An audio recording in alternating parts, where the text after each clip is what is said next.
Integer properties. This is one of the test's favorite questions to ask about, the integer properties. So in this module, we'll be talking about all the properties of the integers. And of course, the integers are the non-fraction numbers. They include all the positive numbers, positive whole numbers, 1, 2, 3. They also include 0 and also negative whole numbers, -1, -2, -3, all that. That's the set of integers. And that's a good term to know, incidentally. The test will expect you to know what an integer is.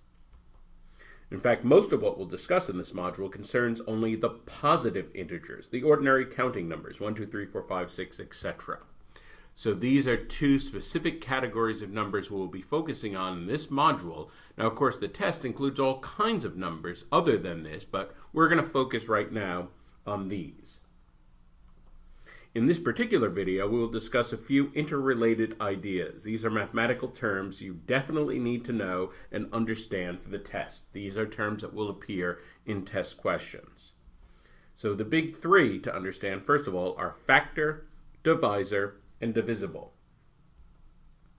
Let's start by discussing these terms with formulas and some simple numerical examples, and all these formulas assume that a, b, and c are positive integers.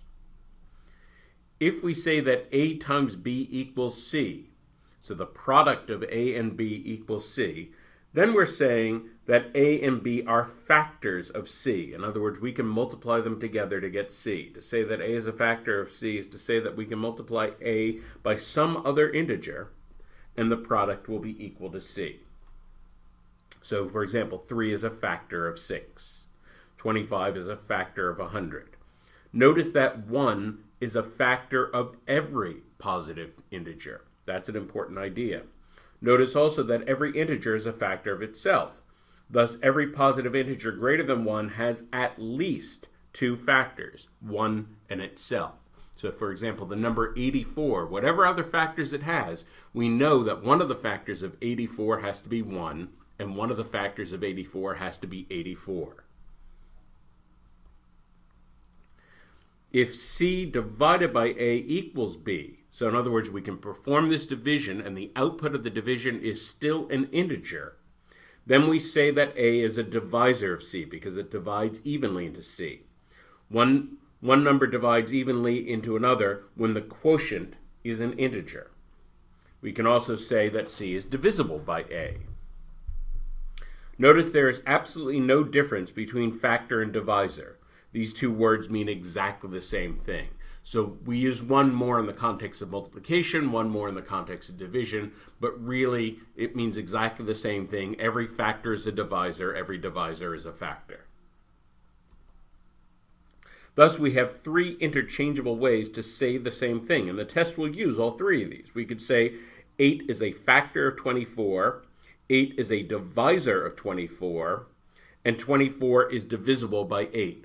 All three of those say exactly the same thing. They communicate exactly the same mathematical information. And so don't be confused. The test might use different wording in different questions. Similarly, 8 is not a factor of 12, 8 is not a divisor of 12, and 12 is not divisible by 8 because the quotient, 12 divided by 8, is not an integer. And what amounts to the same thing, there is no positive integer b such that the product, 8 times b, would exactly equal 12. This raises the interesting question, what happens when we divide 12 by 8? There are two separate but perfectly correct mathematical procedures. If two numbers divide evenly, then integer divided by integer equals integer. The quotient is an integer and that's it. That's very easy. But if the two items don't divide evenly, we have two possible options, each perfectly correct. Option number 1 is to have an integer quotient and an integer remainder. So there we would say 8 goes into 12 once, a quotient of 1 with a remainder of 4. Option number 2 would be to express the quotient as a fraction or decimal. So we could say 12 divided by 8, that fraction simplifies to 3 over 2. We could also write that as a mixed numeral, 1/2, and we could write that as 1.5. So both of these are perfectly correct. You will need to understand how to employ either option, but you never will have to decide which one to use. The nature of the test question will always make clear which one of them they mean. In other words, whether they're going to be talking about remainders or whether they're going to be talking about fractions and decimals as a result of division. We discussed changing between fractions and decimals in the arithmetic and fraction module in the videos Conversion with Fractions and Decimals. So if that part is unclear to you, for example, if you haven't seen those videos, I would suggest go back and look at those videos. That's where we talk about how to turn a mixed number into an improper fraction, how to turn either into a decimal, that sort of thing. Later in this module, we will discuss remainders at a greater level of sophistication. So right now, that was just a taste. We actually have a later video that are going to be devoted exclusively to the idea of division with remainders. So that's coming up. Now on another topic, suppose we had to find all the positive factors of 36. Now a test question may ask, how many factors does 36 have? There are also procedures, for example, when we get to factoring quadratics, where it's going to be important to find the factors of a number. Also, when we find the prime factorization, it will help to find some factors of the number. But suppose we had to find all the factors. Well, it's certainly clear, for example, we know 1 is a factor, 36 is a factor. Maybe it's clear that 2, 3, and 4 are factors, 7 is not a factor. We could kind of go haphazardly, but there's actually a system we can follow to find every factor.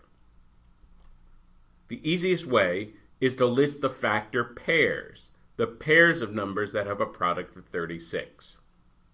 So the first pair I'm going to list is 1 and 36. Those are clearly two factors. 1 is a factor of every number. 36 has to be a factor of itself.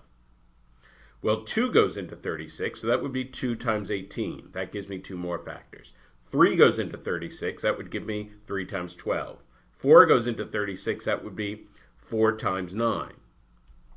5 does not go into 36, so we'll skip that. And then we get to 6, well, 6 times itself, so we stop with 6. Once you get to a number, if you get to a number times itself, or you pass and you reconnect with one of the numbers you have earlier on the list, something like that, then you know you're done. So now we know, we are guaranteed that we have found every single factor of 36. So we don't count 6 twice. Notice that 36 has 9 positive factors, including 1 in itself. And so the procedure, again, you just list them in pairs, you skip the numbers. If any number, the number is not divisible with that particular number, you just skip it, and then you keep going until either you double back on yourself or you come to a number that's the product of itself. For small numbers, numbers less than 100, we can count the positive factors simply by making a list of factor pairs. We will learn another more efficient technique for larger numbers later in this module. So for example, the test could give you a number like 12,600 and ask you to find how many factors does this have, and it would just take far too much time to list all those factors. It would take like 10 minutes to make a factor list. You wouldn't have time to do it on the test. Later on in this module, we'll actually talk about an incredibly efficient procedure, and we'll actually use that particular number, 12,600. We'll find the number of factors in it very easily. So don't worry about that now. Just know that for numbers less than 100, you can just make the list of factor pairs. Finally, a note about negative integers. I've been focusing mostly on positive integers here. Technically, it is true that both positive 4 and negative 4 are factors of negative 12. Both positive 4 and negative 4 are divisors of negative 12, and negative 12 is divisible by both positive 4 and negative 4.